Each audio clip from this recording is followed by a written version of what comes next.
So in this video, I wanted to talk about the learning speed fallacy. And it's this, and I see it all the time, especially in combatives and self-protection. It's that people make a big deal about and gloat about how quickly their system or platform can be learned and deride other things for how long it might take them to learn how to use that style, system, platform, or what have you.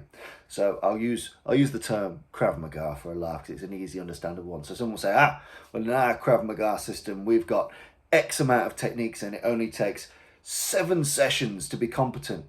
And another course, another platform will say, in just 2 sessions, you'll have all the physical skills you're likely to need, and they're very low maintenance and you don't need to sharpen them. They're simple, they're intuitive, they're growth motor, they're all of these things. And people make a big deal of it's easy to retain, it's small, it requires little maintenance, and you can be taught it very, very quickly. And there's a whole big hoo-ha of just how quickly you can be taught stuff, as if that's fucking valuable for most people. Tell you this, if you're in dire need of self-protection, if you're about to be attacked tomorrow, fuck it off, just carry a big bloody lump hammer. And the first danger that hits you, lump hammer him. Yeah? Most people are not in any degree of very, very imminent danger. So therefore, applying these highly expedited courses where you only get very surface level knowledge, that actually offers very little value. We put speed of training on a high pedestal for no reason. It's a ridiculous thing to aim for, to say, well, we can do it in 6 sessions, or we can do it in 4, we can do it in 1 weekend. We tell you all you need to know in 4 to 6 hours. It's bullshit. It's absolutely bullshit, because human conflict is full of fucking variables. Humans are fucking weird and we're fucking everywhere, and everything we do has a huge range of variables.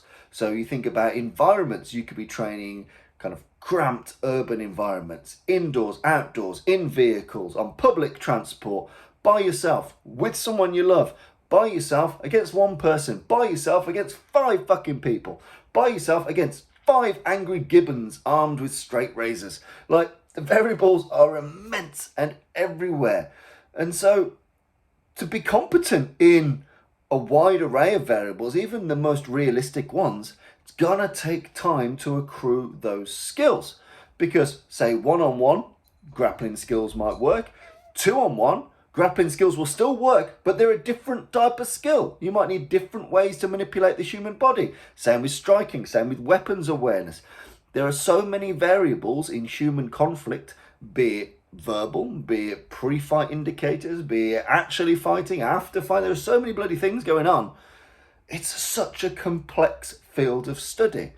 It's like saying, right, you're going to learn to play violin, and you're going to need to play a violin on your back, on your front, face down, while being punched in the face, in the rain, on slippery surfaces, on public transport, in a car. You're still playing the violin, but there's different things you'll have to fucking countenance to be able to do that task well. So when it comes to human conflict, humanity is a big old mix of variables. The geographies in which we find ourselves in conflict are variables. And the relationships that we have with the people that might attack us vary hugely.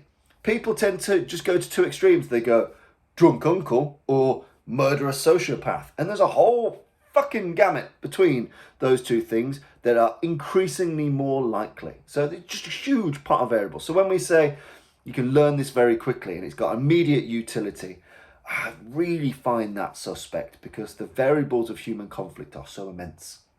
And everything that is valuable takes fucking time.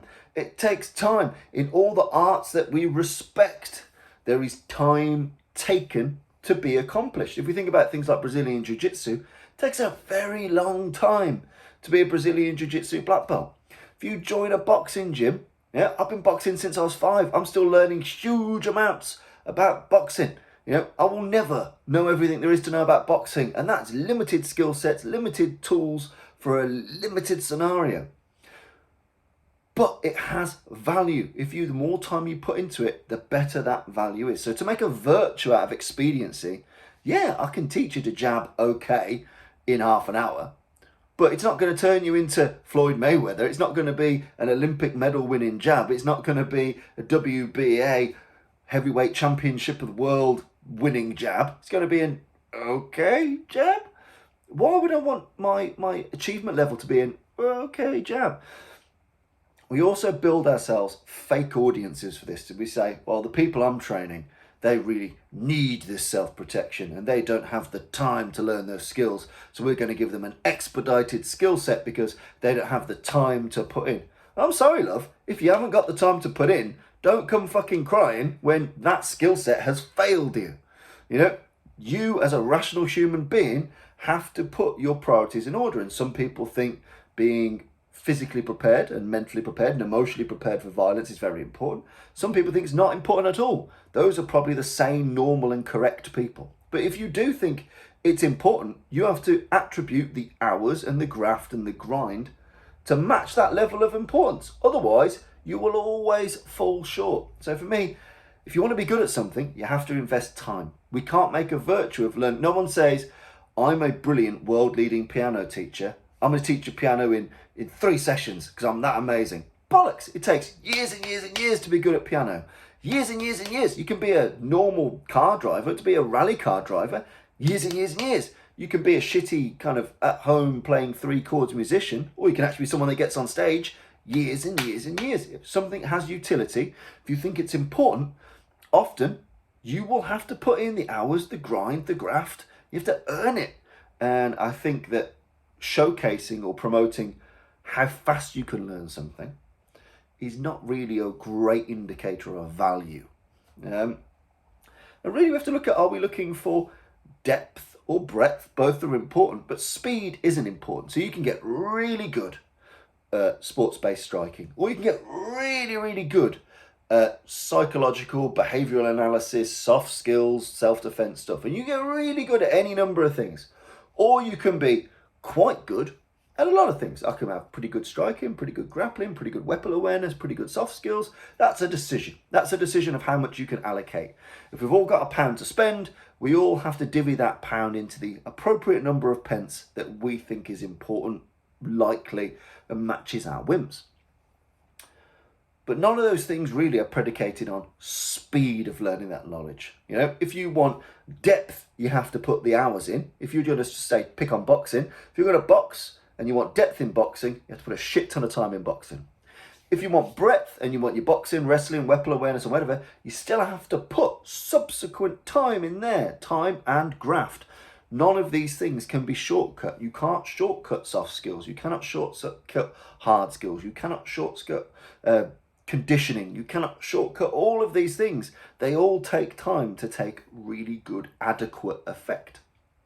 And so for me, really, you're either on the bus or off the fucking bus. Don't have one foot on the bus and think you're going places. All you're going to is A&E for a fucking broken leg. So if you're going to do self-protection, combatives, martial arts, martial sports, get on that bus.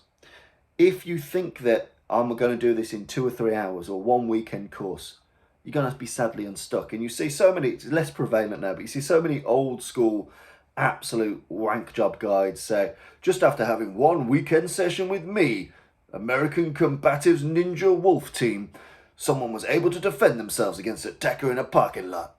It's usually bollocks, they're usually made up stories, and in the few instances where they are true, the person that is defending themselves probably already had the mindset, the skill set, and the fucking minerals to defend themselves, irregardless of what they learn on your weekend super seminar. So for me, I just really wanted to put it out there that if something is marketed as being useful because you can learn it quickly or it doesn't take much maintenance, it's probably bollocks. If you think protecting yourself is important, or if you want to develop a skill for you to compete or be good in anything, you have to put the time in. And if you're not willing to put the time in, no amount of expedited training courses and boiled down curriculums and limited skill sets and boxes and whatever is going to help you. Put in the time, put in the graft, and go get good. That is my advice to you.